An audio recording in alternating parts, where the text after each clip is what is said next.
मौलूद मुक़द्दस, हयात अक़दस और फ़ाते अजल खुदाम यसू अल मसीह के नाम में आपकी सलामती हो। हमारा आज का जो बुनियादी सवाल है वो ये है कि यहूदा अस्करियोती ने यसू मसीह को क्यों पकड़वाया, उसे यसू मसीह से क्या रंजिश थी और यह रंजिश कब पैदा हुई। अब इस सवाल का जवाब बराह रास्त तो हमें बाइबल मुक़द्दस में नहीं मिलता है कि कहीं पर एग्जैक्टली इस सवाल का जवाब दिया गया हो, लेकिन चंद हवाला जात हैं जिन पर हम जब गौर करते हैं तो एक तस्वीर हमारे सामने आती है जिससे कुछ ना कुछ हमें अंदाजा हो जाएगा कि यसू मसीह से इससे रंजिश क्या थी और यह रंजिश कब पैदा हुई। तो जब हम यहूदा अस्करियोती की पूरी स्टोरी को पढ़ते हैं तो तीन बातें हमें बड़ी वाज़ेह तौर पर नजर आती हैं। तो पहली चीज जो हमारे लिए वाज़ेह है वो ये है कि अगरचे यसू मसीह के बहुत सारे शागिर्द थे, लेकिन उसमें से सिर्फ यसू ने 12 को चुना और 12 में ये भी शामिल था। और मेरा ये मानना है कि यसू मसीह ने जब 12 को चुना तो वो इनकी डेडिकेशन थी, ये यसू के साथ पूरी तरह से चलने को तैयार थे। और अगर ये बात सच है तो फिर हम कह सकते हैं कि इसका आगाज जो था वो ठीक था, इसके आगाज में कोई प्रॉब्लम नहीं था, ये वाकईतन यसू मसीह के पीछे चलना चाहता था। दूसरी बात हम देखते हैं कि यसू मसीह की खिदमत के दौरान इस यसू मसीह के सारे शागिर्द जो थे वो उससे खुश नहीं थे। मिसाल के तौर पर जब यसू मसीह ने लोगों से कहा कि मेरा बदन खाने की चीज है और मेरा खून पीने की चीज है, तो बहुत सारे शागिर्द जो थे वो यसू को छोड़कर चले गए। यसू ने फिर इन 12 से पूछा कि क्या तुम मुझे छोड़कर जाना चाहते हो कि नहीं जाना चाहते हो, और उन्होंने कहा जी नहीं, हम नहीं जाना चाहते क्योंकि जिंदगी की बातें तेरे पास है। तो हम देखते हैं कि यसू मसीह की खिदमत के इस पॉइंट तक यहूदा अस्करियोती को बाकी शागिर्दों के साथ किसी तरह का कोई मसला नहीं था। वो यसू के साथ रहना चाहता है, वो पीछे चलना चाहता है। दो बातें हमने सोच ली। पहले नंबर पर कि इसका आगाज ठीक था, और दूसरी बात हमने देखी कि अपनी बुलाहट का एक ज्यादातर अरसा जो था ये यसू मसीह के साथ ठीक चलता रहा। लेकिन यसू मसीह की जमीनी खिदमत के आखिर में हमें कुछ ऐसे साइंस नजर आना शुरू होते हैं कि जब यहूदा अस्करियोती जो है वो यसू मसीह से खुश नहीं है। तो आइए हम दो हवाला जात पढ़ेंगे जिससे हमें कुछ अंदाजा हो पाएगा कि दरअसल इसने यसू मसीह को क्यों पकड़वाया। फिर मरियम ने जटामासी का आध सेर खालिस और बेशकीमत इत्र लेकर यसू के पांव पर डाला और अपने बालों से उसके पांव पोंछे, और घर इत्र की खुशबू से महक गया। मगर उसके शागिर्दों में से एक शख्स यहूदा अस्करियोती जो उसको पकड़वाने को था कहने लगा, यह इत्र 300 दिनार में बेचकर गरीबों को क्यों ना दिया गया। उसने ये इसलिए ना कहा कि उसको गरीबों की फिक्र थी, बल्कि इसलिए कि चोर था और चूंकि उसके पास उनकी थैली रहती थी उसमें जो कुछ पड़ता वो निकाल लेता था। और फिर दूसरा हवाला है, और जब इब्लीस शमौन के बेटे यहूदा अस्करियोती के दिल में डाल चुका था कि उसे पकड़वाए।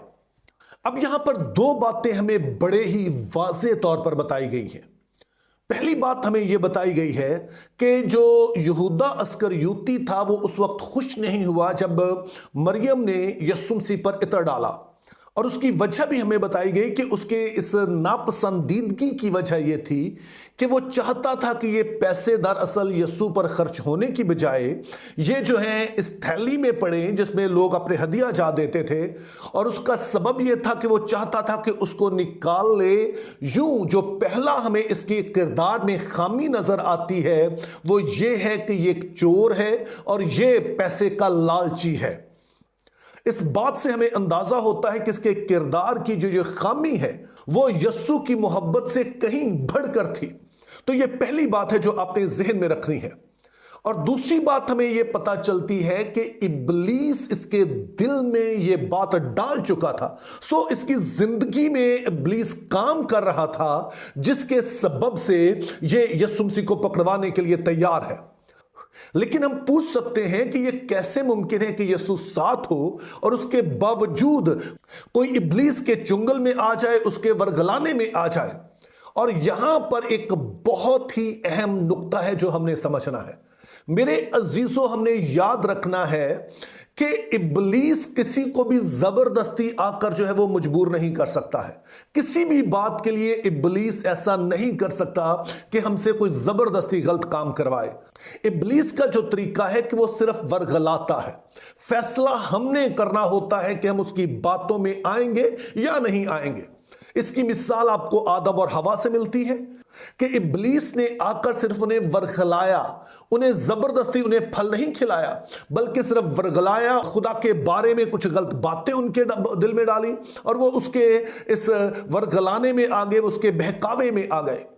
लेकिन इसके बरक्स इब्लीस ने जब यीशु मसीह को आजमाया तो यीशु मसीह उसके बहकावे में नहीं आए, बल्कि उन्होंने कहा कि मैं वो करूंगा जो खुदा का कलाम कहता है। तो जो यीशु मसीह ने कलाम से मुकाबला किया, यानी उन्होंने अपने आप को खुदा की मर्जी में ढाला, यह बहुत अहम है। लेकिन लगता ऐसे है कि यहूदा अस्करियोती जो है, जो कि लालची है, रुपए पैसे का लालची है, वो इब्लीस के इस बहकावे में आ जाता है और पैसों की खातिर उसे पकड़वाने के लिए तैयार हो जाता है। लेकिन मेरे लिए यह बात समझ में ना आने वाली है कि एक शख्स जो इतनी देर तक यीशु के साथ रहे और फिर उस पर ईमान भी रखे, सारे कामों को भी देखे और उसके बावजूद चंद रुपयों की खातिर उसे बेच दे, तो यह बात समझ में ना आने वाली है। तो मेरा असल सवाल यह रहेगा कि कौन सा ऐसा मौका था कि जब यह इब्लीस के बहकावे में आया, जब इब्लीस को मौका मिला कि वाकईतन इसको जो है वो वर्गला सके।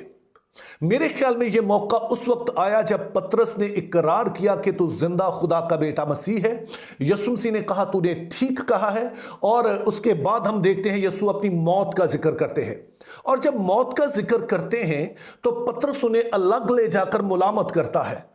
और इस मुलामत करने की वजह यह थी कि पतरस हो, यहूदी हो और कोई भी ऐसा शख्स हो जो कि इस्राएल में था, वो सोच नहीं सकता था कि मसीह जो है वो पकड़वाया भी जा सकता है। इसके बरअक्स उन्हें यकीन था कि अगर यीशु ही मसीह है तो ये रोम के खिलाफ ऐलान बगावत करेगा, और जब ऐलान बगावत करेगा तो उन्हें मार भगाएगा, इस्राएल को एक बड़ी कौम बनाएगा, और उसके बाद हम लोग जो शागिर्द हैं यीशु के साथ बादशाही करेंगे और यीशु मसीह हमें बड़े उहदों से नवाजेगा। सो याद रखिए कि यह शागिर्दों की बहुत ही एक वाज़ेह सोच थी। और जब पतरस ने कहा कि नहीं तू मसीह है, तेरे साथ ये नहीं होगा, तो यीशु ने कहा अय शैतान दूर हो। सो यीशु मसीह कहते हैं कि पतरस ये तू नहीं बोल रहा, ये इब्लीस बोल रहा है जो मुझे मेरे मिशन से हटाना चाहता है। तो अगर पतरस को इब्लीस बहका सकता है तो मेरा मानना है कि ये सारे शागिर्दों के लिए मौका था। और अगर ये शागिर्द इसलिए यीशु मसीह के साथ चल रहे थे कि हमें बड़े ओहदे मिलेंगे, और अब जब पता चला कि यीशु मसीह पकड़वाए जाने लगे हैं तो किसी के लिए ये आसान नहीं था। लेकिन एक शख्स ऐसा था, यानी यहूदा अस्करियोती, जिसका रुपए पैसे की मोहब्बत उसके लिए इतनी अहम थी कि वो इब्लीस के बहकावे में आ गया और उसने यीशु मसीह को पकड़वाने का इरादा किया और बाद में पकड़वा भी दिया। तो फिर हमारा जो सवाल था कि क्यों कर यहूदा अस्करियोती ने यीशु मसीह को पकड़वाया, उसे क्या रंजिश थी? तो उसको रंजिश ये थी कि यीशु मसीह ने उसे एक बड़े ओहदे तक नहीं पहुंचाया। उसने 3 साल यीशु मसीह के साथ जाया कर दिए और उसके हाथ कुछ भी नहीं आया है। तो यूं उसकी जो मोहब्बत थी मसीह के लिए उससे कहीं कम थी जो उसका रुपए पैसे के लिए लालच था। सो दूसरे लफ्जों में जो उसका मोटिव था यीशु मसीह के साथ चलने का, वो दुरुस्त नहीं था। और इब्लीस ने इसी बात को इस्तेमाल करके उसे वर्गलाया और इस बात पर मजबूर कर दिया कि वो यीशु मसीह को पकड़वा दे। लेकिन यह सिर्फ यहूदा अस्करियोती के साथ नहीं हुआ। हम जानते हैं कि एक यूसुफ अस्करियोती भी हमारे मुल्क में गुजरा है, जिसने क्रिकेट की खातिर यीशु मसीह का इनकार कर दिया, क्योंकि उसके नजदीक भी यीशु मसीह के साथ रिश्ते का कोई मतलब नहीं था। उसकी मोहब्बत भी यीशु मसीह के लिए उससे कहीं कम थी जितनी उसके लिए क्रिकेट अहम थी। लेकिन यह बात सिर्फ यहूदा अस्करियोती की नहीं है, यह बात सिर्फ यूसुफ अस्करियोती की नहीं है। और दरअसल बहुत सारे लोग ऐसा करते हैं। वो लड़कियां जो मसीह को छोड़कर गैर कौमों में शादी करती हैं, वो भी यहूदा अस्करियोती से कम नहीं है। वो नौजवान या ऐसे लोग जो रुपए पैसे की खातर और इस मुल्क में बढ़ने की खातर मसीह का इनकार करते हैं, वो भी यहूदा अस्करियोती और यूसुफ अस्करियोती से कुछ कम नहीं है। लेकिन हमारे लिए अहम यह है कि हम अपनी जिंदगी पर गौर करें کہ دنیا کی کوئی بھی چیز ایسی نہ ہو جو مسیح کی محبت سے بڑھ کر ہو. Think biblically, live purposefully. Have a very good day.